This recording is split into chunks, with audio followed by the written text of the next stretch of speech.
الحمد لله الذي أنزل على عبده الكتاب ولم يجعل له عوجا قيما لينذر بأسا شديدا من لدنه ويبشر المؤمنين الذين يعملون الصالحات أن لهم أجرا حسنا ماكثين فيه أبدا وينذر الذين قالوا اتخذ الله ولدا ما لهم به من علم ولا لآبائهم كبرت كلمة تخرج من أفواههم إن يقولون إلا كذبا فلعلك باخع نفسك على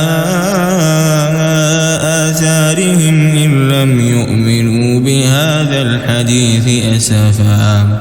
إنا جعلنا ما على الأرض زينة لها لنبلوهم أيهم أحسن عملا وإنا لجاعلون ما عليها صعيدا جرزا أم حسبت أن أصحاب الكهف والرقيم كانوا من آياتنا عجبا إذ أوى الفتية إلى الكهف فقالوا ربنا آتنا من لدنك رحمة وهيئ لنا من أمرنا رشدا فضربنا على آذانهم في الكهف سنين عددا ثم بعثناهم لنعلم أي الحزبين أحصى لما لبثوا أمدا نحن نقص عليك نبأهم بالحق إنهم فتية آمنوا بربهم وزدناهم هدى وربطنا على قلوبهم إذ قاموا فقالوا ربنا رب السماوات والأرض لن ندعو من دونه إلها لقد قلنا إذا شططا هؤلاء قومنا اتخذوا من دونه آلهة لولا يأتون عليهم بسلطان بين فمن أظلم ممن افترى على الله كذبا وإذ اعتزلتموهم وما يعبدون إلا الله فأووا إلى الكهف ينشر لكم ربكم من رحمته ويهيئ لكم من أمركم مرفقا وترى الشمس إذا طلعت تزاور عن كهفهم ذات اليمين وإذا غربت تقرضهم ذات الشمال وهم في فجوة منه ذلك من آيات الله من يهد الله فهو المهتد ومن يضلل فلن تجد له وليا مرشدا وتحسبهم أيقاظا وهم رقود ونقلبهم ذات اليمين وذات الشمال وكلبهم باسط ذراعيه بالوصيد لو اطلعت عليهم لوليت منهم فرارا ولملئت منهم رعبا وكذلك بعثناهم ليتساءلوا بينهم قال قائل منهم كم لبثتم قالوا لبثنا يوما أو بعض يوم قالوا ربكم أعلم بما لبثتم فابعثوا أحدكم بورقكم هذه إلى المدينة فلينظر أيها أزكى طعاما فليأتكم برزق منه وليتلطف ولا يشعرن بكم أحدا إنهم إن يظهروا عليكم يرجموكم أو يعيدوكم في ملتهم ولن تفلحوا إذن أبدا وكذلك أعثرنا عليهم ليعلموا أن وعد الله حق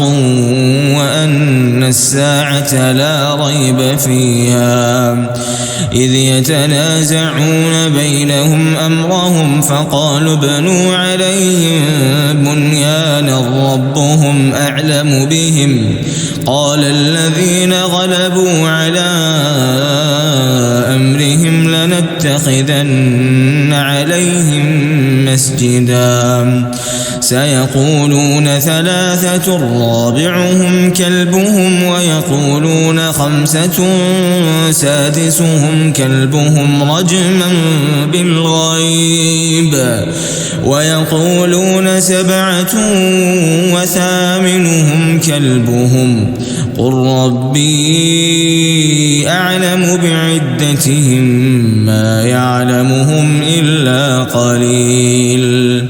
فلا تمار فيهم إلا مراء ظاهرا ولا تستفت فيهم منهم أحدا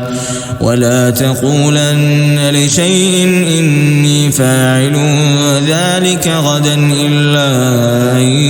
يشاء الله واذكر ربك إذا نسيت وقل عسى أن يهديني ربي لأقرب من هذا رشدا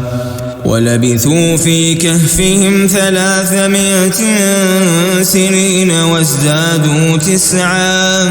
قل الله أعلم بما لبثوا له غيب السماوات والأرض أبصر به وأسمع ما لهم من دونه من ولي ولا يشرك في حكمه أحدا واتل ما أوحي إليك من كتاب ربك لا مبدل لكلماته ولن تجد من دونه ملتحدا واصبر نفسك مع الذين يدعون ربهم بالغداة والعشي يريدون وجهه ولا تعد عيناك عنهم تريد زينة الحياة الدنيا ولا تطع من أغفلنا قلبه عن ذكرنا واتبع هواه وكان أمره فرطا وقل الحق من ربكم فمن شاء فليؤمن ومن شاء فليكفر إنا أعتدنا للظالمين نارا أحاط بهم سرادقها وإن يستغيثوا يغاثوا بماء كالمهل يشوي الوجوه بئس الشراب وساءت مرتفقا إن الذين آمنوا وعملوا الصالحات إنا لا نضيع أجر من أحسن عملا أولئك لهم جنات عدن تجري من تحتهم الأنهار يحلون فيها من أساور من ذهب ويلبسون ثيابا خضرا من سندس واستبرق متكئين فيها على الأرائك نعم الثواب وحسنت مرتفقا. واضرب لهم مثل الرجلين جعلنا لأحدهما جنتين من أعناب وحففناهما بنخل وجعلنا بينهما زرعا كلتا الجنتين آتت أكلها ولم تظلم منه شيئا وفجرنا خلالهما نهرا وكان له ثمر فقال لصاحبه وهو يحاوره أنا أكثر منك مالا وأعز نفرا ودخل جنته وهو ظالم لنفسه قال ما أظن أن تبيد هذه أبدا وما أظن الساعة قائمة ولئن رددت إلى ربي لأجدن خيرا منها منقلبا. قال له صاحبه وهو يحاوره أكفرت بالذي خلقك من تراب ثم من نطفة ثم سواك رجلا لكن هو الله ربي ولا أشرك بربي أحدا. ولولا إذ دخلت جنتك قلت ما شاء الله لا قوة إلا بالله إن ترني أنا أقل منك مالا وولدا فعسى ربي أن يؤتيني خيرا من جنتك ويرسل عليها حسبانا من السماء فتصبح صعيدا زلقا أو يصبح ماؤها غورا فلن تستطيع له طلبا. وأحيط بثمره فأصبح يقلب كفيه على ما أنفق فيها وهي خاوية على عروشها ويقول يا ليتني لم أشرك بربي أحدا ولم تكن له فئة ينصرونه من دون الله وما كان منتصرا. هنالك الولاية لله الحق هو خير ثوابا وخير عقبا. واضرب لهم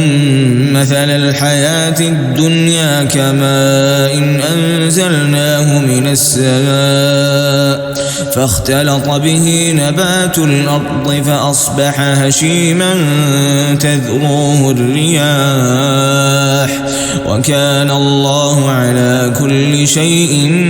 مقتدرا. المال والبنون زينة الحياة الدنيا والباقيات الصالحات خير عند ربك ثوابا وخير أملا. ويوم نسير الجبال وترى الأرض بارزة وحشرناهم فلم نغادر منهم أحدا وعرضوا على ربك صفا لقد جئتمونا كما خلقناكم أول مرة بل زعمتم أن لن نجعل لكم موعدا. ووضع الكتاب فترى المجرمين مشفقين مما فيه ويقولون يا ويلتنا ما لهذا الكتاب لا يغادر صغيرة ولا كبيرة إلا أحصاها ووجدوا ما عملوا حاضرا ولا يظلم ربك أحدا. وإذ قلنا للملائكة اسجدوا لآدم فسجدوا إلا إبليس كان من الجن ففسق عن أمر ربه أفتتخذونه وذريته أولياء من دوني وهم لكم عدو بئس للظالمين بدلا ما أشهدتهم خلق السماوات والأرض ولا خلق أنفسهم وما كنت متخذ المضلين عضدا ويوم يقول نادوا شركائي الذين زعمتم فدعوهم فلم يستجيبوا لهم وجعلنا بينهم موبقا ورأى المجرمون النار فظنوا أنهم مواقعوها ولم يجدوا عنها مصرفا ولقد صرفنا في هذا القرآن للناس من كل مثل وكان الإنسان أكثر شيء جدلا وما منع الناس أن يؤمنوا إذ جاءهم الهدى ويستغفروا ربهم إلا أن تأتيهم سنة الأولين أو يأتيهم العذاب قبلا وما نرسل المرسلين إلا مبشرين ومنذرين ويجادل الذين كفروا بالباطل ليدحضوا به الحق واتخذوا آياتي وما أنذروا هزوا ومن أظلم ممن ذكر بآيات ربه فأعرض عنها ونسي ما قدمت يداه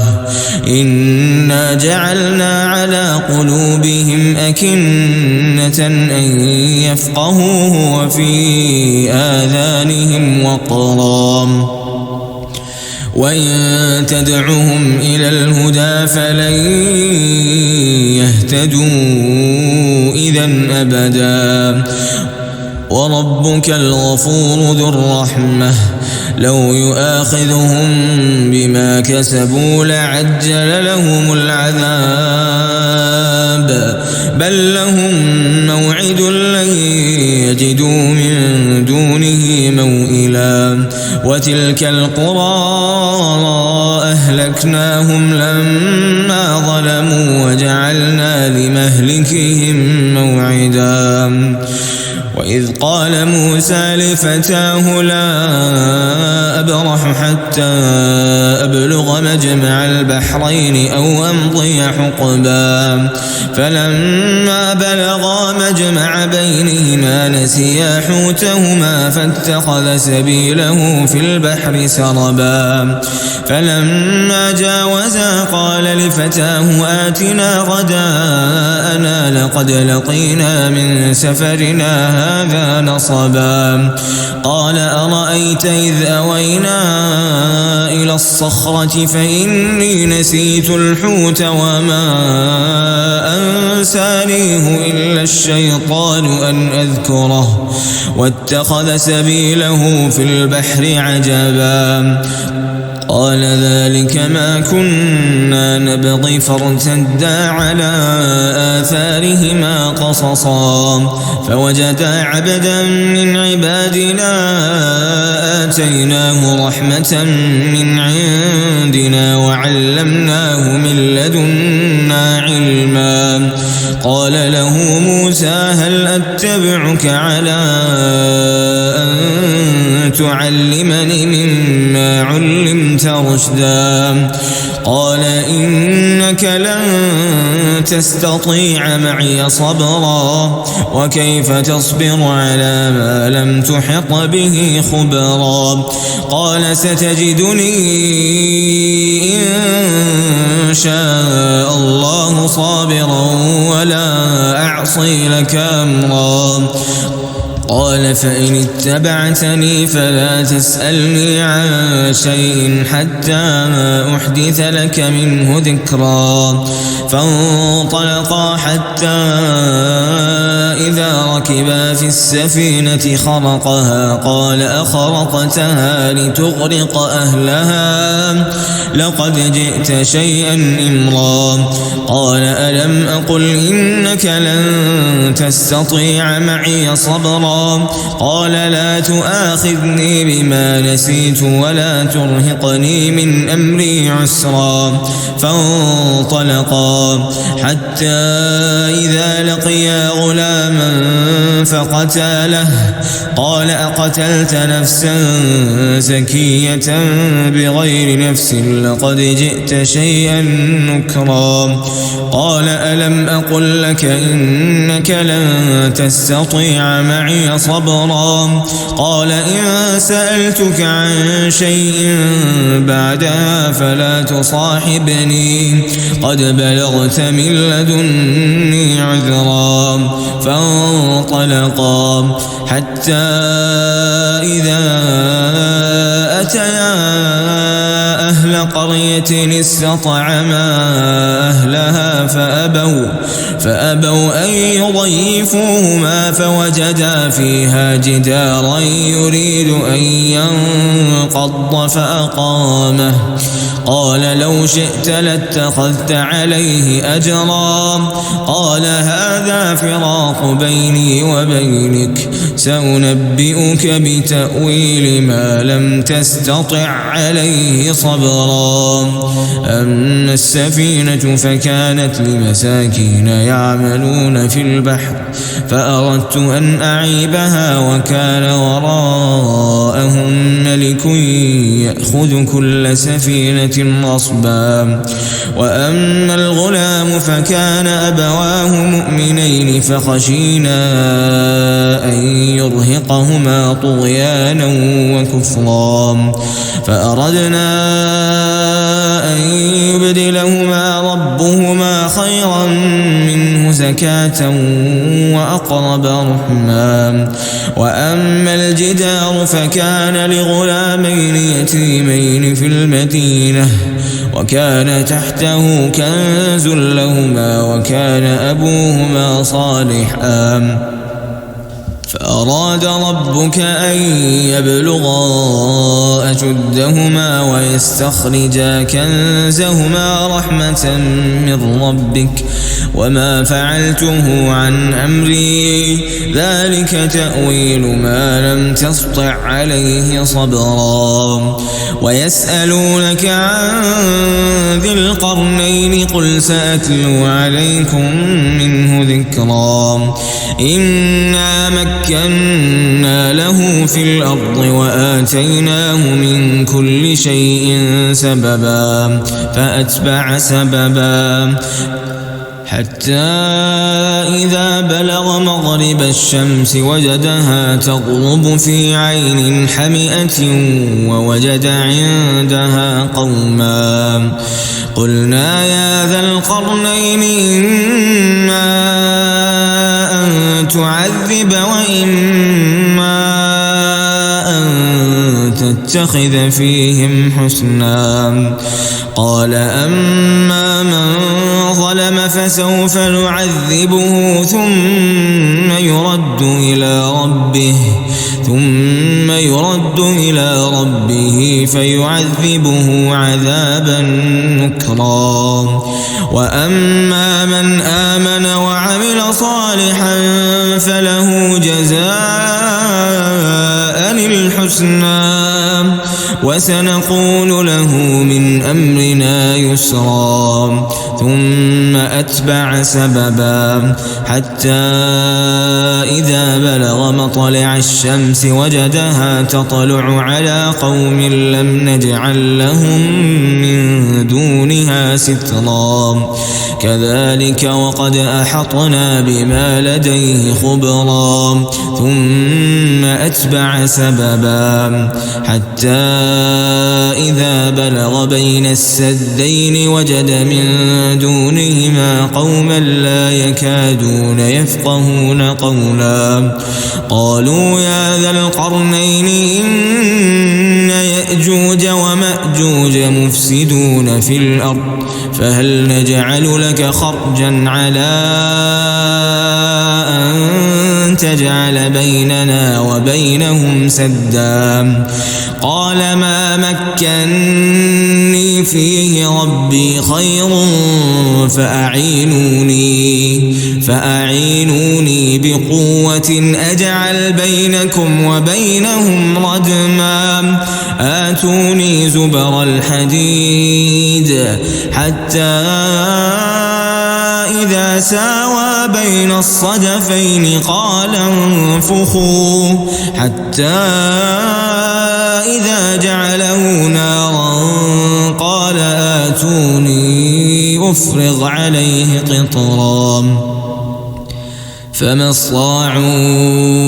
أن يظهروه وما استطاعوا له نقبا قال هذا رحمة من ربي فإذا جاء وعد ربي جعله دكا وكان وعد ربي حقا وتركنا بعضهم يومئذ يموج في بعض ونفخ في الصور فجمعناهم جمعا وعرضنا جهنم يومئذ للكافرين عرضا الذين كانت أعينهم في غطاء عن ذكري وكانوا لا يستطيعون سمعا أفحسب الذين كفروا أن يتخذوا عبادي من دوني أولياء إنا أعتدنا جهنم للكافرين نزلا قل هل ننبئكم بالأخسرين أعمالا الذين ضل سعيهم في الحياة الدنيا وهم يحسبون أنهم يحسنون صنعا أولئك الذين كفروا بآيات ربهم ولقائه فحبطت أعمالهم فلا نقيم لهم يوم القيامة وزنا ذلك جزاؤهم جهنم بما كفروا واتخذوا آياتي ورسلي هزوا إن الذين آمنوا وعملوا الصالحات كانت لهم جنات الفردوس نزلا خالدين فيها لا يبغون عنها حولا قل لو كان البحر مدادا لكلمات ربي لنفد البحر قبل أن تنفد كلمات ربي ولو جئنا بمثله مددا قل إنما أنا بشر مثلكم يوحى إلي أنما إلهكم إله واحد فمن كان يرجو لقاء ربه فليعمل عملا صالحا ولا يشرك بعبادة ربه أحدا.